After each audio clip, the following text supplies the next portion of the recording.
स्वागत है आपका अपने यूट्यूब चैनल स्टडी विद अमन कुल में। आज हम director of education GNCT of Delhi की तरफ से जो आपका प्रोवाइड हुआ प्रैक्टिस पेपर एनुअल टर्म यानी फाइनल टर्म एग्ज़ाम के लिए है उसे डिस्कस करेंगे।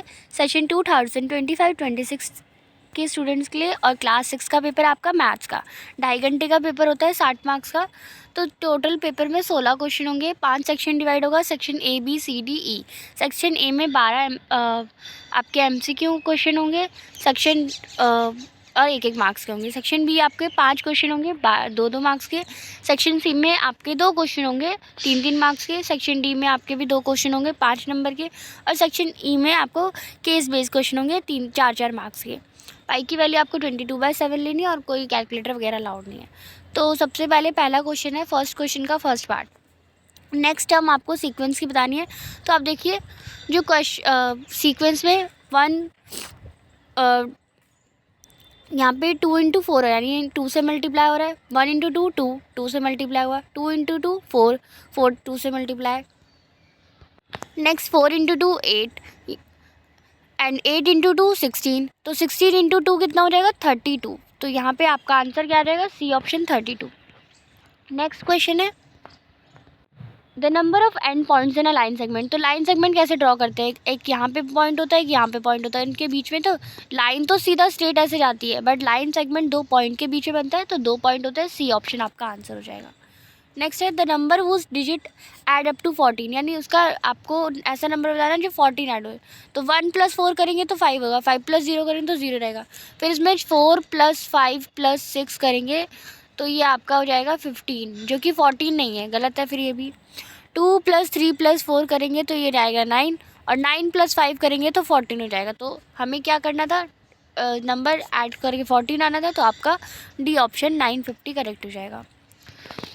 नेक्स्ट है in the sentence the quick brown fox jumps right over the little lazy dog the number of time letter E appear. तो एक तो द में ई अपेयर हुआ है, आप देख सकते हैं ई वर्ड कहाँ कहाँ आना चाहिए। एक तो द में आया है, क्विक में नहीं आया, ब्राउन में नहीं आया, फॉक्स में नहीं आया, जम्प्स में नहीं आया, राइट में नहीं आया, ओवर में आया, 2 हो गया, द में फिर आ गया 3, लिटिल में 4, तो 4 आपका इसमें करेक्ट आंसर है।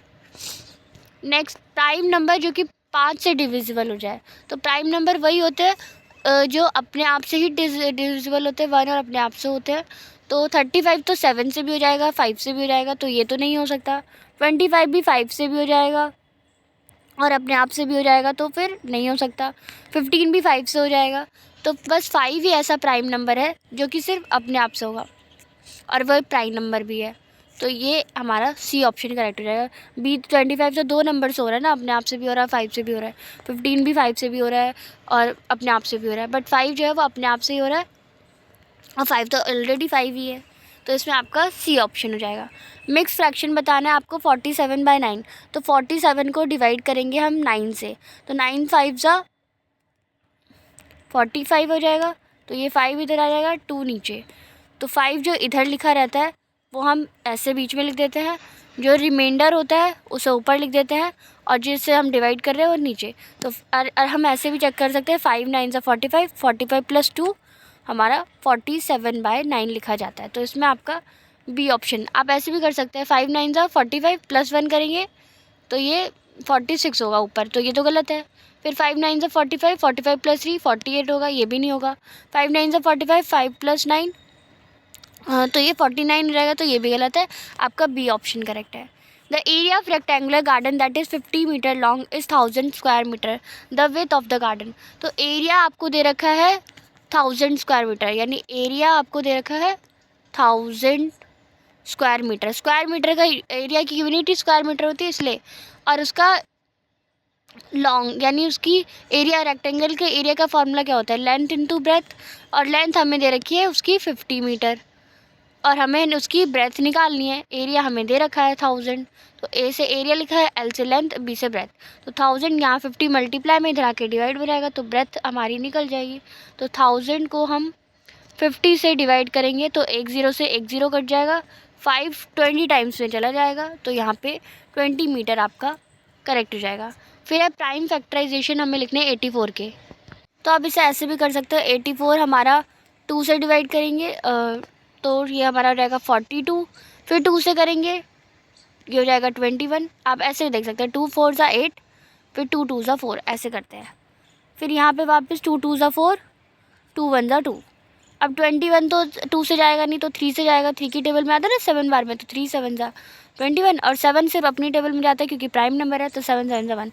तो बच्चे क्या फैक्टर 2 2 3 3 2 2 3 7। तो यहाँ पे आप देख सकते हैं 2 2 3 7, ए ऑप्शन आपका करेक्ट हो जाएगा। नेक्स्ट है इक्विवेलेंट फ्रैक्शन 1/5।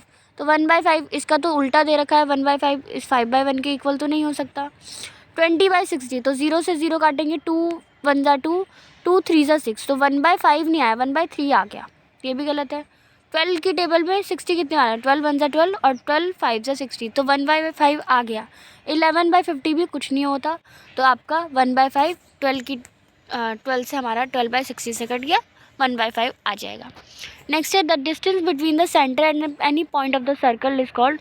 तो देखो सेंटर होता है ये सर्कल का, उसके सर्कल से एनी पॉइंट का डिस्टेंस क्या कहलाता है, रेडियस कहलाती है हमारी, तो इसमें बी ऑप्शन रेडियस हो जाएगा। नेक्स्ट क्वेश्चन है the number of lines of a symmetry in a square. तो ये आपका एक स्क्वायर है, इसमें एक ये सिमेट्री हो जाएगी, एक ये सिमेट्री हो जाएगी, 2 3 सिमेट्री 4 सिमेट्री, तो और मैक्सिमम 4 हो सकती है, डी ऑप्शन। नेक्स्ट है लक्ष्मी के पास क्रेडिट यानी पैसा उसने जमा करा 30 40 50 रुपये और डेबिट करा 40 50 60 रुपये अपने सेविंग अकाउंट में। तो बैंक अकाउंट में कितना बैलेंस है, तो क्रेडिट करना यानी प्लस में, यानी जमा करें तो पैसे बड़े हैं, तो 30 और 40 और 50 का हम सम कर लेते तो 120 आ जाएगा जो कि प्लस में होगा। और 40 50 और 60 यानी 150, पर ये डेबिट है, ये निकाला, ये खर्च हुआ है, तो ये माइनस हुआ तो 150। अब आपको पता है प्लस और माइनस माइनस होता है, और साइन क्योंकि नंबर बड़ा है तो माइनस का आएगा, तो प्लस माइनस ये हो जाएगा 150 माइनस 120 करेंगे तो 30 आ जाएगा, और बड़ा वाला नंबर माइनस का तो माइनस का 30 हो जाएगा, तो डेबिट कितने हुए 30 रुपीज़ हो गए, बी ऑप्शन आपका करेक्ट है इसमें। नेक्स्ट है आपको प्राइम फैक्टराइजेशन लिखना है 196 के, तो इसे भी वापस करते हैं 2 से करेंगे 196। हाँ ज़रूरी नहीं है 2 से, बट हम मिनिमम लेके चलते हैं 2 से करते हैं मोस्टली, तो 2 से करेंगे। 2 की टेबल में 2 9 ज़ा 18, तो यहाँ पे 18 तो नहीं है 19 है, तो 1 कैरी हो जाएगा 6 में, तो 6 में कैरी होके क्या हो जाएगा 16 बन जाएगा, तो वो 2 8 ज़ा पे चला जाएगा। तो 2 अगर आप इसे डायरेक्ट मल्टीप्लाई करके भी देख सकते हैं, 98 को 2 से मल्टीप्लाई करेंगे तो 196 आ जाएगा। फिर वापस करेंगे हम 2 की टेबल में 9 तो आता नहीं पर 8 आता है, कितने बार में 4 बार में, 4 बार में। फिर 1 इधर आके कैरी हो जाएगा, 1 कैरी होके ये 8 नहीं बचेगा, ये 18 हो जाएगा। अब 18 कितनी बार में जाता है 9 बार में। अब 49 ना 2 की टेबल में आता है, 3 की टेबल में नहीं आता, वो आता है डायरेक्ट 7 की टेबल में, और 7 की टेबल में भी 7 बार में आता है। एंड फिर एक बार और 7 से करेंगे हम, तो ये हमारा क्योंकि 7 की 100 के टेबल में आता है 7 1 ज़ा 7, तो क्या फैक्टर बन गया इसके 2 × 2 × 7 × 7, ये किसके फैक्टर बन गए 196 के, तो ये आपको लिखना है। Next list all 3 digit palindromes made from 1 to 4 and find the repetition of digit is allowed. तो आपको पैलिंड्रोम क्या होता है, पैलिंड्रोम वो नंबर होते हैं जो हमें पीछे से भी पढ़े मतलब एक जगह से पढ़े और उल्टा से भी पढ़े तो सेम होते हैं, नंबर्स ही कह सकते हैं, या वर्ड्स भी वैसे ही होते हैं। जैसे आपका वर्ड होगा वेट, आपका वर्ड होगा जैसे पॉप, अब पॉप को आप इधर से पढ़ो या इधर से पढ़ो पॉप ही पढ़ेंगे, तो वैसी पैलिंड्रोम नंबर्स ऐसे होते हैं जैसे 1 2 1, अगर हम इस साइड से पढ़ रहे हैं तब भी 1 2 1 है, इस साइड से पढ़ रहे हैं तब भी 1 2 1 है, तो ऐसे आपको सारे नंबर लिखने हैं 1 और 2 और 4 को यूज़ करते हुए लिखने हैं।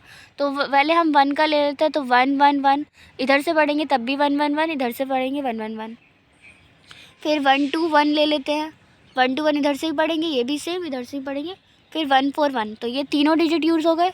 अब 2 का यूज़ करते हुए ले लेते हैं, तो 2 2 2, और हम ले सकते हैं 2 1 2, और हम ले सकते हैं 2 4 2, फिर ये सारे डिजिट हो गए। फिर अब 4 का यूज़ कर सकते हैं, तो 4 4 4, 4 1 4 और 4 2 4, तो ये हमारे 4 2 4, तो ये हमारे 9 डिजिट बनेंगे इन तीनों के डिजिट को मिला के पैलिंड्रोम नंबर्स। नेक्स्ट एक सर्वे कंडक्ट करा गया, आपको फेवरेट कलर बताने हैं स्टूडेंट के, और रिज़ल्ट आपको ये देखा है। आपको एक फ्रीक्वेंसी टेबल बनानी है इस डाटा की, तो इसकी डेटा की आपको मैं यहाँ पे सारे, जैसे यहाँ पे सारे कलर नहीं लिखे, यहाँ पे ब्लू कितनी बार है वो हमें काउंट करना पड़ेगा। तो कलर्स के लिए आप ऐसा एक कॉमा टेबल बनाएंगे। कलर्स में यहाँ पे मैं ब्लू के लिए B लिख दे रही हूँ, रेड के लिए R, पिंक के लिए P, येलो के लिए Y और ग्रीन के लिए G। फिर आपको एक टैली टेबल बनानी है और आपको बताना है नंबर ऑफ़ स्टूडेंट्स, यानी ब्लू कितने टाइम्स है, तो नंबर ऑफ़ स्टूडेंट। तो ब्लू मैंने काउंट करा यहाँ पे 4 बार है, रेड हमारा यहाँ पे 6 बार है और पिंक हमारा यहाँ पे 5 बार है, आप काउंट भी कर सकते हैं, और येलो 2 बार है और ग्रीन 3 बार है। तो 4 के लिए क्या करना है, एक 4 लाइन खींच देनी है। 6 के लिए क्या करना है, 1 2 3 4 लाइन खींची, एक कट करा, फिर एक लाइन और। फिर 5 के लिए भी वापस वैसी 1 2 3 4 और 5 से कट कर गया। 2 लाइन में 2 लाइन खींचनी है और 3 लाइन में 3 लाइन खींचनी है। तो ये आपका टेबल ऐसे बन जाएगी, आपको ऐसी टेबल बनानी है। नेक्स्ट क्वेश्चन है, a bar graph shows that number of student in each class, the bar of class 5th is 10 unit. एक बार ग्राफ शो करता है कि उसके कितने नंबर ऑफ स्टूडेंट है। तो 5th क्लास में 10 यूनिट है, मतलब हमें यूनिट हाई बता रखा है, बच्चे नहीं बता रखे कि आपका ग्राफ जो है वो 10 यूनिट हाई है, और 6th क्लास का ग्राफ 13 यूनिट हाई है, और एक स्केल हमारा 4 स्टूडेंट का है, यानी एक यूनिट हमारा 4 स्टूडेंट का है। तो 10 यूनिट कितने हो जाएंगे, 40 स्टूडेंट के होंगे। तो ऐसी टोटल स्टूडेंट बताने हैं आपको। तो आप ऐसे भी कर सकते हैं, इसमें एक यूनिट 4 का है तो हम 4 से लेंगे, हम कभी एक दो लेते हैं ना, तो पर हमें यहाँ पे 4 से लेना है ऐसे ही। अब यहाँ पे आपको ग्राफ बनाने की ज़रूरत नहीं है, यहाँ पे क्लास 5th का आपका अगर हमें एक यूनिट 4 का दे रखा है और हमें 10 यूनिट दे रखे हैं, तो हमें स्टूडेंट मिल जाएंगे। एक यूनिट 4 का है और 10 यूनिट जितने बच्चे हैं, तो हमारे कितने बच्चे हो गए, 40 बच्चे। ऐसे ही 6th क्लास में एक यूनिट 4 का और 13 यूनिट हाई है, तो कितने बच्चे हो गए, 52 बच्चे हो गए। अब टोटल हमें स्टूडेंट बताने 5th और क्लास यानी बोथ क्लास का, तो 40 और 52 कितना हो जाएगा, 92 हो जाएगा, 92। तो ये टोटल स्टूडेंट आप लिख देंगे 92। नेक्स्ट है, triangle has one right angle and another angle of find the third angle.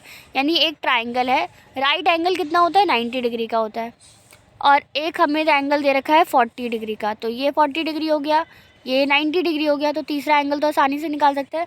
Some of angle वाली प्रॉपर्टी से इसे x मान लेंगे, तो x प्लस 90 प्लस 40, किसके तीनों एंगल का सम कितना होता है, 180।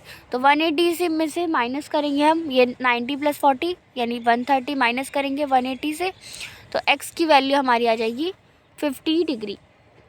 तो थर्ड एंगल आपका 50 डिग्री हो जाएगा। नेक्स्ट है, fill in the blanks by the observing following pattern. तो 1 का आंसर 1 आ रहा है, 1 2 प्लस 1, तो ये इनका सम कितना हो गया, 4 हो गया। फिर 1 2 3 मैक्सिमम 3 गया, फिर वापस बैक हो गया 2 1, तो इनका सम 9 आएगा। तो यहाँ पे कितने जाएगा, यहाँ पे 1 2, ये हो जाएगा 3, फिर मैक्सिमम जाएगा 4 और फिर वापस बैक हो जाएगा 1 2 3 4, और इनका सम हो जाएगा 16। आप सम करके भी देख सकते हैं, या फिर यहाँ पे 1 का स्क्वायर 1, 2 का स्क्वायर 4, फिर मैक्सिमम जो जा रहा है 3 का स्क्वायर 9, और यहाँ पे मैक्सिमम 4 जा रहा है, 4 का स्क्वायर 16। तो ऐसे भी कर सकते हैं। नेक्स्ट है, आपको कॉमन फैक्टर 20 और 36 के लिखना है। तो कॉमन फैक्टर आपको फैक्टर निकालने आते होंगे आई होप। तो फैक्टर 20 के हम देखें तो 20 किसकी टेबल में आता है, 1 की टेबल में आता है, 2 की टेबल में आता है, 2 टाइम्स 20, फिर आपका 4 की टेबल में आता है 4 5 20, फिर 5 की टेबल में आता है 5 4 20, फिर 10 की टेबल में आता है 2 2 और 20 अपने टेबल में तो आता ही है। तो ये हमारा 20 के हो गए। अब 36 के फैक्टर लिखते हैं। 36 1 की टेबल में आता है, 2 की टेबल में आता है, 3 की टेबल में आता है, 3 12 36, 4 की टेबल में आता है, 4 9 36, 8 की टेबल में आता है, 8 4 36, 9 की टेबल में आता है, 9 4 36, देन 12 की टेबल में आता है, 12 3 36, 18 की टेबल में आता है, 18 2 36, और 36 अपनी टेबल में आता है।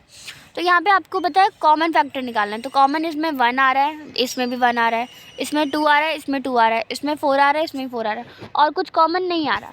तो हमारा कॉमन फैक्टर्स क्या हो जाएंगे इसके, 1 2 एंड 4। तो ये आपका आंसर है। नेक्स्ट है question, construct a rectangle one of whose side is 4 centimetre and the diagonal of length 8 centimetre. तो ये तो कंस्ट्रक्शन का काम है, ये तो आप इजीली कर सकते हैं। तो इसका जो नेक्स्ट पार्ट है वो हम अपने नेक्स्ट वीडियो में कंप्लीट करेंगे। मैं आपको एकदम कंस्ट्रक्शन करके दिखाऊंगी। सेक्शन सी हम अपनी नेक्स्ट वीडियो में करेंगे। और अभी तक चैनल को सब्सक्राइब नहीं किया है तो प्लीज़ सब्सक्राइब कर ले, आपको वीडियो आसानी से मिल जाएगी। Thank you so much.